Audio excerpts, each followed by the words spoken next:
Olá pessoal, tudo bem com vocês? Professor Antônio Djalma aqui para mais uma aula dessa nossa disciplina chamada Teoria e História do Direito, dessa turminha que está estudando agora nesse momento o sujeito chamado Hans Kelsen. Essa é a última aula desse grande pensador, desse grande jurista, desse grande defensor do positivismo jurídico que nós vamos tratar aqui nas nossas aulas. Depois a gente vira o disco, passa para outros autores como o Dworkin, o Hart, o Alexis e assim por diante. Mas gostaria de fazer essa última aula do Kelsen não só para resgatar alguns pontos que foram trabalhados, mas para apresentar algumas ideias que não foram apresentadas até então. Inclusive indicar um último texto que acho que coroa bem essa discussão nossa em relação ao Hans Kelsen. Se vocês entenderam bem, nossa estratégia mais ou menos aqui foi exatamente essa. Tivemos uma aula para fazer essa grande defesa de uma proposta de um positivismo jurídico no Kelsen e fazer uma defesa de que o direito tem sim um fundamento lógico, científico. Então fazer essa caracterização do direito como ciência, nós tivemos a primeira aula sobre isso.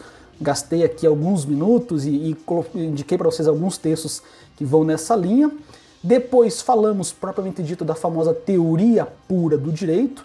Tentamos entender o que é que caracteriza esse caráter de pureza que o Kelsen está defendendo. E depois apresentei a vocês, fiz um vídeo, na verdade esse vídeo foi um artigo publicado no jornal Estadão, esse último fim de semana, nesse último domingo. E esse texto teve como principal intuito fazer uma análise crítica, resgatar um aspecto fundamental no pensamento do Kelsen. Tirei lá do livro Teoria Geral do Direito e do Estado do Kelsen, mais especificamente do capítulo número 1, quando ele vai classificar o conceito de direito, e nessa classificação ele passa por uma distinção muito detalhada, e acho que essa distinção que ele faz entre o direito, a moral e a religião foi cirúrgica para analisar uma série de conceitos. E nós temos um caso concreto, que foi o caso da menina abusada sexualmente pelo tio, né, durante vários anos e depois engravidou quando estava então com 10 anos, passou mal, foi lá para um médico, para o hospital, e lá foi constatado que ela estava grávida de quase 3 meses, né, de 20 algumas poucas semanas. E aí a justiça, né, os familiares entraram com pedido na justiça para poder fazer o aborto, e nem precisava, o médico poderia ter feito, mas houve uma decisão um tanto quanto temerosa em relação a isso, por ser menor e tal. Então, por conta disso, teve que passar por um processo judicial, e aí teve a decisão despachada pelo juiz aprovando, né, liberando o aborto no caso dessa criança. E aí eu peguei essa definição do Hans Kelsen, acho que foi uma análise cirúrgica, como eu disse, para poder explicar como é que funciona então a validade e a legitimidade dessas 3 instâncias ou 3 tipos de ordem social que o Kelsen se debruça, que é o direito, a moralidade e a religião.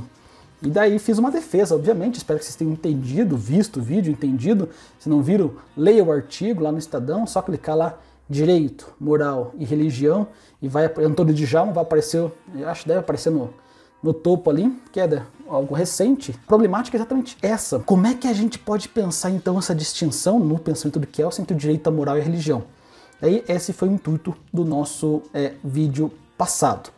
Hoje eu quero então mostrar para vocês o seguinte: quais são as especificidades então daquilo que nós chamamos de uma teoria jurídica, como é que ele faz como é que o direito se caracteriza como uma organização da força ou uma ordem de coação, como eu defini lá, né, que tem um respaldo na comunidade, nessa ordem social.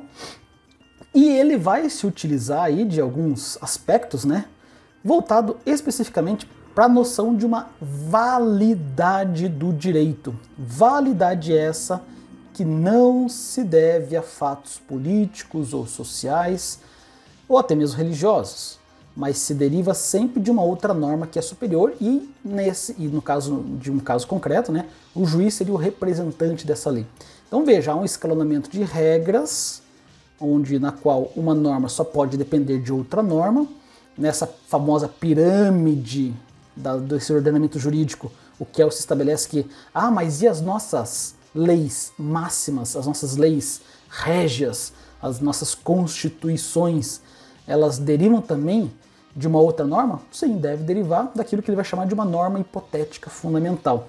Então, uma norma só possui validade se ela descende, né, se ela depende de uma outra norma, e não de fatos políticos, e não de costumes, e não de doutrinas, não de jurisprudências, mas sempre de uma outra norma.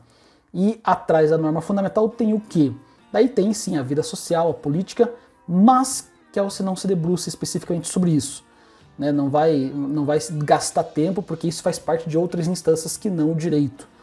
Mas o direito se baseia a partir disso.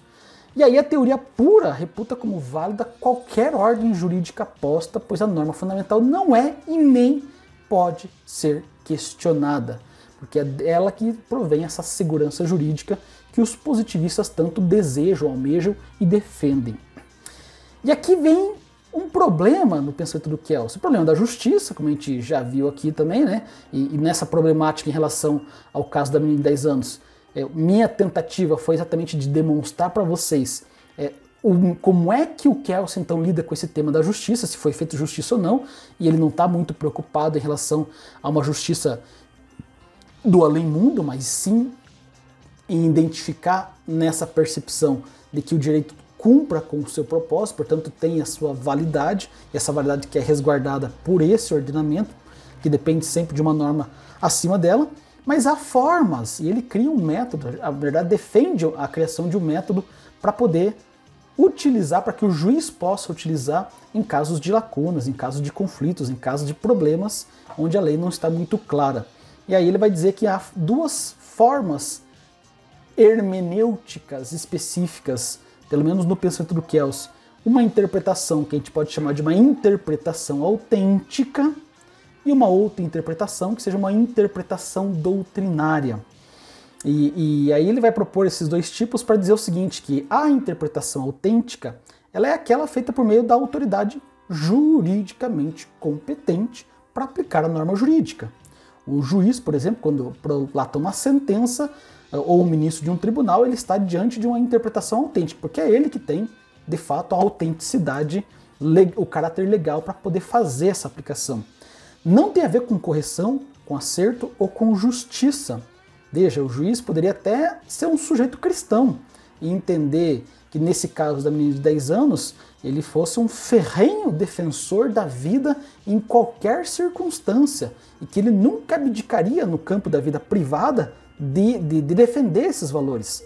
Mas ele, como legítimo portador dessa possibilidade de aplicar o direito dentro desse ordenamento jurídico, ele não está ali para corrigir injustiças sociais.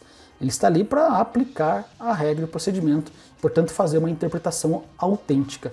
Se ele foge disso, essa forma de interpretar o caso concreto daí vai carecer de uma autenticidade, não será autêntica. Por isso não tem a ver com correção, com acerto, com justiça, mas significa apenas que o órgão de competência formal para julgar e fixar uma interpretação em torno da norma está cumprindo com o seu papel. A interpretação doutrinária é um pouco diferente. Então esses dois tipos é definido por Kelsey, né? E como é que funciona uma interpretação doutrinária? É toda aquela que é feita por pessoas e órgãos que não sejam autoridades competentes. Ou seja, um professor, um estudioso, um aluno, um leitor de um jornal, um analista crítico. Então você pode fazer uma interpretação doutrinária, você pode dizer que a decisão não é justa. Nesse sentido, não tem problema. Você não é um órgão responsável, você não é um...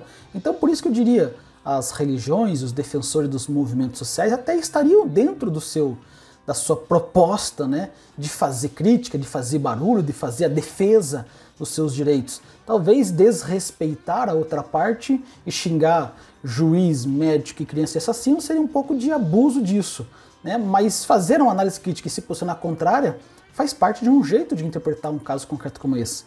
Mas faz parte de uma interpretação que não é autêntica, e sim doutrinária. E essa divisão que o Kelsey faz, ela não é valorativa, ela não está aqui para dizer o que é melhor, o que é pior, o que deve ser, o que não deve ser. Ela é apenas formal. Não se trata de dizer que uma é verdadeira e a outra falsa. Ele foge um pouco desse problema, mas ele quer distinguir os tipos e quer dar a devida competência para cada órgão, para cada instituição ou para cada grupo social cumprir com o seu papel. E isso é interessante, né? A gente vai notar que o Kelsey coloca esses problemas e acaba fugindo das responsabilidades de lidar com esses problemas, porque ele diz que não é tarefa dele nesse sentido. Eu acho que a contribuição dele é válida, é muito benéfica, traz luz para uma série de problemas que o positivismo jurídico tem que lidar, e é uma ampliação dessa perspectiva clássica do positivismo jurídico, que a gente vê lá na escola da exegese, na criação desses métodos, mas ao mesmo tempo ele vai ser objeto de críticas e de análises posteriores, beleza? Mais ou menos isso que eu queria que a gente tivesse, né, em mente nessas poucas aulas que a gente tem do senhor chamado Hans Kelsen, e até acho que para finalizar dizer o seguinte, que existe um equívoco comum de pensar que Kelsen daria uma resposta de um tipo de interpretação que fosse correta ou verdadeira, como eu acabei de mencionar, como a escola da exegese. Mas ele não faz isso. E ele percebeu que a interpretação foge de parâmetros controláveis tecnicamente. É uma questão de vontade, de poder, de política, de justiça, num espaço diferente do que o espaço do direito propriamente dito. Beleza? Agora, para a gente finalizar para valer, gostaria de sugerir, vou colocar no ambiente virtual para nós lá, né, o texto de introdução, né, ao pensamento e ao problema da justiça no Kelsen. É um texto que o professor Pablo também está trabalhando e a gente fica alinhado para que vocês possam aprofundar o máximo possível, né, nesse tema da justiça em Kelsen, e já fizemos algumas reflexões, mas acho que o texto ele vai coroar, vai fechar bem essa ideia do Kelsen. E aí, se vocês tiverem dúvida, a gente vai conversando, né, a gente de repente faz um outro momento para isso. Se não tiverem dúvida, a gente passa para o próximo tópico, beleza? O que vocês vão encontrar nesse texto que eu vou deixar para vocês lá no ambiente virtual? O texto, como eu falei, é um texto do introdutório, do Mario Lozano, da edição italiana, acerca do texto publicado pelo Kelsen, intitulado O Problema da Justiça.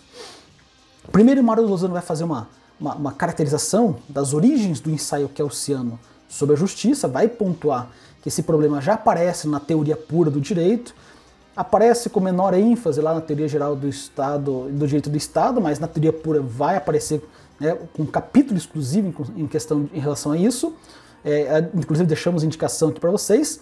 Vai fazer uma análise sobre aquilo que se caracteriza com a chamada pureza metodológica do pensamento kelseniano alinhado à teoria da justiça. Então isso vai ser bem legal de vocês fazerem a leitura, né, e colocarem os pingos nos is. Como é que funciona então isso? Como é que eles se relacionam? Vai passar pelo debate sobre a ausência de juízo de valor nas ciências sociais e os reflexos na obra do Kelsen. Quando a gente faz uma análise que se diz científica do direito, a gente precisa abster-se de todos os juízos de valores. Mas e como é que funciona isso nessas ciências sociais? Como é que funciona a ausência desses juízos de valores nas ciências sociais? Você vai conseguir alcançar a justiça ou não? Então vai ter também um tópico sobre isso. Depois ele vem discorrendo a partir da teoria pura, fazendo alguns apontamentos de alguns pressupostos neocantianos. Brinquei com vocês na outra aula que o Kelsen andou plagiando, né, plagiando Kant, onde eu até brinquei que onde ele coloca a teoria, dentro dessa concepção de teoria pura do direito, desse escalonamento de regras sociais, na sua famosa filosofia jurídica positivista, e ele coloca que acima de uma Constituição tem uma norma hipotética fundamental, é exatamente a mesma fórmula, a mesma forma usada por Kant na explicação, não no campo jurídico, mas agora no campo da ética. E aí então ele faz, quando o Lozano que vai fazer uma análise desse problema da justiça, aprontando alguns pressupostos neocantianos, falando dessa pureza metodológica novamente, passando por uma ideia de uma crítica transcendente, depois uma crítica imanente, e chegando até a compreensão do que seria essa norma fundamental, no sentido que ela não vai, ou melhor, vai se relacionar com o problema da justiça de um jeito muito específico, beleza? Mas ela tem alguns limites. Há certos limites nessa teoria pura do direito, e na verdade é um problema de todo a escola, a corrente do positivismo jurídico. Os positivistas, eles dão um ganho de qualidade na teoria do direito fantástico, e eu acho que não dá para não ser positivista. O ganho de qualidade nessa teoria do direito é sobretudo a segurança jurídica, saber como um juiz deve se portar, né, e aplicar corretamente a lei, é um pressuposto muito caro para os positivistas. E com a teoria pura do direito, retirando as impurezas, né, a partir do método kelseniano, você dá uma amplitude para essa posição positivista muito grande. Mas os problemas, meus caros, que os positivistas vão ter que lidar sempre é exatamente com esse problema da justiça. Afinal de contas, se a gente aplicar a lei, a gente consegue ser justo, puxa, ó, aí já vem um outro grupo de pensadores, uma outra escola, né, outras escolas descendo a lenha, dizendo que esses métodos e essa problemática levantada por Kelsen apresentam uma série de limites. Limites esses que a gente vai ver na sequência, né, quando a gente for comparando com os outros métodos criados aí por Dworkin, por Hart, pelo Alexis e assim por diante, beleza? Fico por aqui, posto o texto para vocês, damos como encerrado essa parte do Kelsen, mas é claro, se vocês tiverem dúvidas, querem pontuar alguma coisa, né, a gente está fazendo essas aulas mais gravadas porque, né, a adesão dos alunos nas aulas ao vivo é menor, então às vezes a gente acaba não otimizando muito o tempo, então a gente tem feito isso seguindo as diretrizes e as normativas que a UP tem passado para nós, para que a gente consiga minimamente atender essa demanda em tempos de pandemia e em tempos onde a nossa noção de tempo se reestruturou quase que completamente. Beleza? Mas fico à disposição de vocês, né? Estou aí nos canais, no ambiente virtual, vocês têm meu WhatsApp também, podem mandar mensagem, a gente vai conversando e vai trocando umas ideias daqui por diante, beleza? Mas se vocês não me falarem nada, quinta-feira começamos com Dworkin, beleza? E aí vamos para valer nesse novo autor com as novas contribuições dessas novas teorias e novos métodos de interpretação nessa disciplina de teoria e história do direito. Valeu, galerinha, abraço, tamo junto, abraço, falou!